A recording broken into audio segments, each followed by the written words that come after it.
પરીક્ષિતને 7 દિવસમાં મુક્તિ મળી. હવે આપણને નથી મળતી, મુક્તિ નથી જોઈતી. અત્રેવ સ્વર્ગ નરક ઇતિ વિખ્યાત. ભલે શાસ્ત્રો એવું બોલતા હોય સ્વર્ગમાં જાઓ, સ્વર્ગમાં જવાનું આપણે બધાને મોકલી દઈએ છીએ, પણ શાસ્ત્ર તો એમ જ કહે છે સ્વર્ગ પણ અહીંયા જ છે.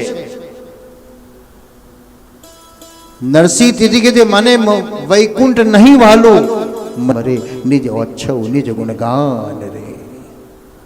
ભગવાને વ્રજવાસીઓને કીધું ચલો તમને બ્રહ્મલોકની યાત્રા કરાવું. એટલે બ્રહ્માંડ કુંડમાં જઈને ડૂબકી મરાવી એટલે બધા સીધા બ્રહ્મલોકમાં પહોંચી ગયા. વ્રજવાસીઓ તો ખુશખુશ, ઓહો આપણો લાલો કેટલો મોટો દેખાય જુઓ તો, કેવા 4 હાથ ને સોનું ચાંદી ને મુગટો પહેર્યા. એ લાલા એ લાલા લાલા. પેલા ચોકીદાર કે બહુમની વાળા જાઓ, પેલા બે જાઓ, તમે જગ્યા જાઓ. છોકરાઓ વિચારવા લાગ્યા કનૈયો તમારી જોડે રમતો તો, ખાતો પીતો તો, અને અહીં આવ્યા પછી અમને બધાને દૂર કાઢી મૂકે છે. એટલે લાલો જતો હે રાજાને રાજા બનીને વચ્ચેથી એટલે દોડતો કનૈયા કનૈયા. એટલે સિપાહી કે આગળ જાઓ આગળ જાઓ. હા તો લાલો જો અમારી સામે જોતો નથી, બોલતો નથી, એની જોડે જવા દેતો. એક દિવસ ભગવાને પૂછ્યું વ્રજવાસીઓને કે ભાઈ કેવો સ્વર્ગમાં આનંદ આવ્યો ને, વૈકુંઠમાં આનંદ આવ્યો ને? ત્યારે ગ્વાલો બોલ્યા અમારે વૈકુંઠ નહીં વાલું, અમારે તો એ કનૈયો જોઈએ જે અમારી જોડે રમતો તો, ખાતો તો, સૂતો તો, મોજ મસ્તી કરતો તો. અહીં તો તું અલંકારો ધારણ કરીને સિંહાસન પર બેઠેલો, આવું ભગવાન અમારે નથી જોઈતું.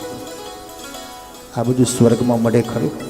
મમ્મી પપ્પા ભાઈ બહેન, પેડા બરફી હલવો, મંચુરિયન નૂડલ્સ, પીઝા, એસી, એ તો પૃથ્વી લોકોમાં મળે. ત્યાં હું બાવન મંગળતા ત્યાં તો 3 જ હોય. બસ ખાવા પીવાનું મૂક્યું હોય, બદામ કાજુ કેસર પિસ્તા ખાધા કરો, નાની નાની પરીઓ તમારી સેવા કર્યા કરે, અને નલ્લોપના ગાડલામાં ઊંઘ્યા કરો. ત્યાં પરિવાર સમાજ કંઈ ન મળે. અને તિથિ ભક્તો કે છે મારે વૈકુંઠ નહીં વાલું, મારે વાલું વ્રજધામ રે. ગીતા પણ કે છે ક્ષીણે પુણ્યમૂર્ત લોકમ વિશંતિ. 5 સ્ટાર હોટલમાં રહેવા તમે ગયા કેટલા દિવસ રહો બોલો? ઈચ્છા તો એમ છે કે આખી જિંદગી અહીં જ રહું, પણ બેલેન્સ જોઈએ ને. પાકીટ ખાલી થઈ જાય તો દુકાનદાર કે હોટલવાળો જાઓ ઘેર. તો એ તો મૂર્ખોનું કામ કહેવાય ને, રૂપિયા વાપરવાના. આજકાલ આપણે બધાને આવો જ કરે છે. 5-50 કરોડ લૂંટીને ભેગા કરી દીધા, અને પછી 2 પિકનિકમાં જઈને વાપરી આવ્યા. ફરી ખાલી થઈ ગયા એટલે ફરી પાછું લૂંટવાનું ચાલુ કરી દીધું, ફરી પાછા ઉડાડી આવ્યા. દોષિત તો આપણે જ રહે, એમાં કશું જ ન મળ્યું. ઉડાડ્યા એટલે ઉડી જ ગયા. સત્કર્મ કર્યું હોત તો કદાચ પુણ્ય મળે, પણ એ તો ઉડાડી જ દીધા અને ફરી પાછું લૂંટવાનું કામ શરૂ કરી દીધું. હજી મેન્ટાલિટી દરેકની અલગ અલગ છે. ફૂટપાથ ઉપર 50 રૂપિયાની વસ્તુ મળે તો આપણે લેવા જઈએ ખરા, સારી ના હોય. આપણી મેન્ટાલિટી એવી આવી. એ જ વસ્તુ મોલની દુકાનની અંદર 70 રૂપિયાની હોય તો પાછી લઈએ ના લઈએ એમ કરીએ. પણ એ જ વસ્તુ મોલમાં 100 રૂપિયાની મળે તો આપણે ગૌરવથી હા બહુ સરસ, બહુ કિંમતી વસ્તુ છે.